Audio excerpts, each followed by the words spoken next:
आज का शीर्षक तो आपको थोड़ा सा चिंतित भी कर रहा होगा और हो सकता है हास्य का भी मन कर रहा हो, आपका हंसने वसने का भी मन कर रहा हो कि सर ये क्या ले आए हैं, है ना, कि एक ऐसी दुनिया जहां केवल लड़कियां जन्म लेंगी। तो वास्तव में ये अभी खबर छपी है कई न्यूज़पेपर्स में, इंडिया में भी, ठीक है, इकोनॉमिक टाइम्स वगैरह कई न्यूज़पेपर ने छापा है। उनका कहना है कि भाई एक ऐसा शोध हुआ है, वैज्ञानिकों ने एक ऐसा शोध किया है जिसके आधार पर इस बात की संभावना बन रही है कि ऐसा हो सकता है कि ऐसा हो सकता है कि वाई क्रोमोसोम पुरुषों के धीरे धीरे विलुप्त हो जाए। और वास्तव में आप सभी जानते हैं, हम सभी जानते हैं कि जो रिप्रोडक्शन है, प्रजनन है पुरुष और महिला के संसर्ग से, वो प्रजनन जो है एक्स और वाई क्रोमोसोम्स पर निर्भर करता है। और पुरुषों में एक्स और वाई दोनों क्रोमोसोम्स पाए जाते हैं, जबकि महिलाओं में केवल एक्स क्रोमोसोम पाए जाते हैं। और वाई क्रोमोसोम्स का जब क्रॉस होता है एक्स के साथ, तभी मेल शिशु का जन्म होता है। अब वैज्ञानिकों ने अपने अपने शोध अनुसंधान में पाया है कि ये जो मेल शिशु को जन्म देने वाला क्रोमोसोम है, यानी कि वाई क्रोमोसोम, यह पुरुषों में धीरे धीरे इसके लुप्त हो जाने की संभावना बन रही है। ठीक है, अब देखिए ये जो संभावना बन रही है, तो कह रहे हैं कि समय के साथ हो सकता है ये लुप्त हो जाए। अब अगर लुप्त हुआ तो वैज्ञानिक लोग कह रहे हैं कि यदि ऐसा संभव हुआ कि वाई क्रोमोसोम लुप्त हो जाए, तो फिर क्या संभावना बनती है। तो वैज्ञानिकों ने कहा कि भाई एक नए तरह के लैंगिक निर्धारण जीन का इमरजेंस या विकास हो सकता है। एक इमरजेंस ऐसा हो कि नई तरह की जीन जो है वह सेक्स निर्धारण के लिए डेवलप हो जाए, क्योंकि अगर कुछ लुप्त हो रहा है तो हो सकता है कुछ बन भी जाए, कुछ विकसित भी हो जाए, ये हो सकता है। ठीक, दूसरी संभावना है, कहते हैं या तो फिर कुछ नए प्रकार का प्रजनन मैकेनिज्म, रिप्रोडक्शन मैकेनिज्म जन्म ले सकता है।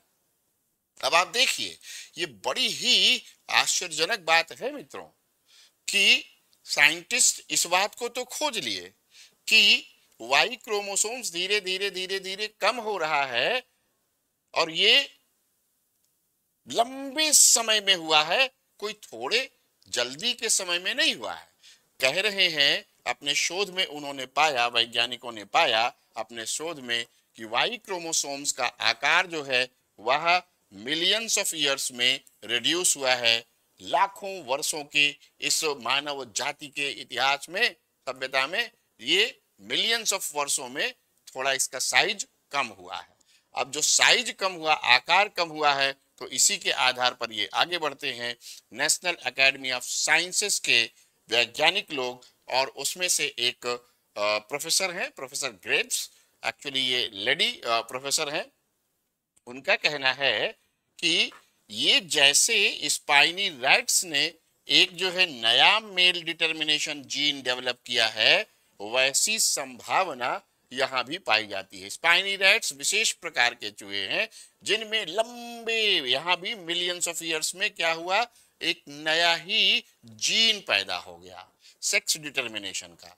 तो वैज्ञानिकों का यह कहना है कि हो सकता है, ये वाला टर्म याद रखना, स्पाइनी रैट्स, स्पाइनी चूहे, ठीक है, इनमें एक नए प्रकार के जीन का एवोल्यूशन हो चुका है, और ऐसी संभावना इसी आधार पर वैज्ञानिक लोग लगा रहे हैं कि हो सकता है मनुष्यों में भी इस प्रकार के एक नए जीन का, बाद में जब वाई क्रोमोसोम विलुप्त हो रहे होंगे, तो नए प्रकार के जीन का जो है जन्म हो जाए, उद्भव हो जाए, और वह जो है क्या करे, फिर सेक्स के निर्धारण का काम करे। लेकिन जरूरी नहीं कि यही हो।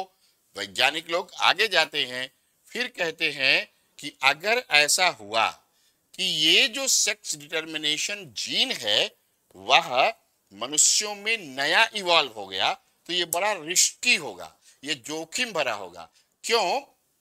क्योंकि स्पाइनी रैट्स कुछ विशेष क्षेत्रों में पाए जाते हैं।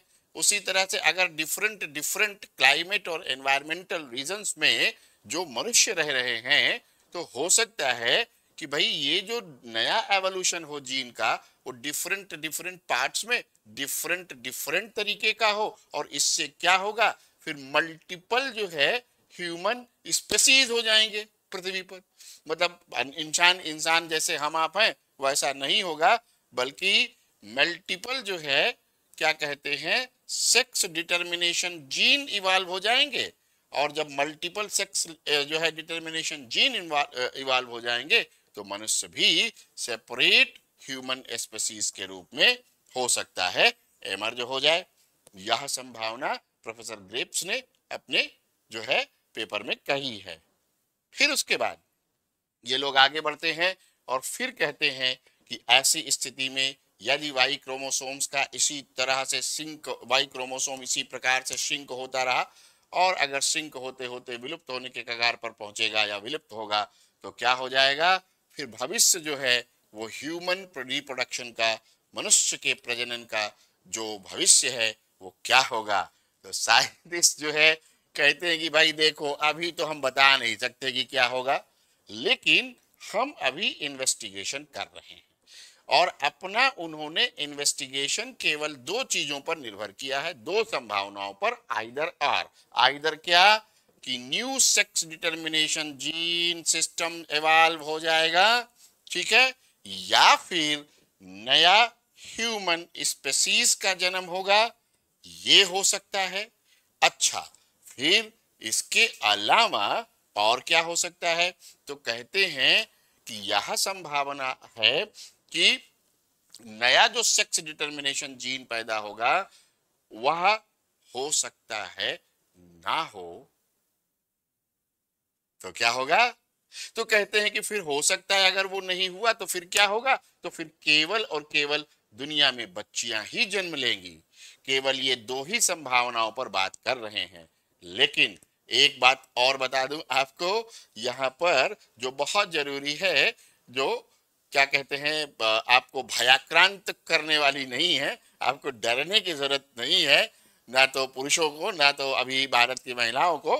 देखिए, एक तो वैसे भी आप बहुत बड़ी जनसंख्या वाले देश हैं, दूसरी बात यह है कि ये जो वाई क्रोमोसोम का साइज, जो आकार जो कम हुआ है, वो मिलियंस ऑफ ईयर लगा है, तो विलुप्त होने में भी मिलियंस ऑफ ईयर्स लगेंगे। लाखों वर्षों पश्चात इस बात की कोई संभावना होगी तो होगी, अन्यथा नहीं। तो ठीक है, कैसी लगी आपको ये जानकारी, कमेंट जरूर करिएगा, शेयर जरूर करिए। और देखिए, अभी भी बहुत सारे छात्र युवा, बहुत सारे लोग अभी भी मेरे चैनल को सब्सक्राइब नहीं करते हैं और देख करके आगे बढ़ रहे हैं। चैनल को सब्सक्राइब कीजिए, बेहतरीन बेहतरीन इंफॉर्मेशंस और जानकारियों के साथ साथ बहुत बेहतर जो है ज्ञानवर्धन भी आपका होगा। धन्यवाद, थैंक यू एंड शुभ रात्रि।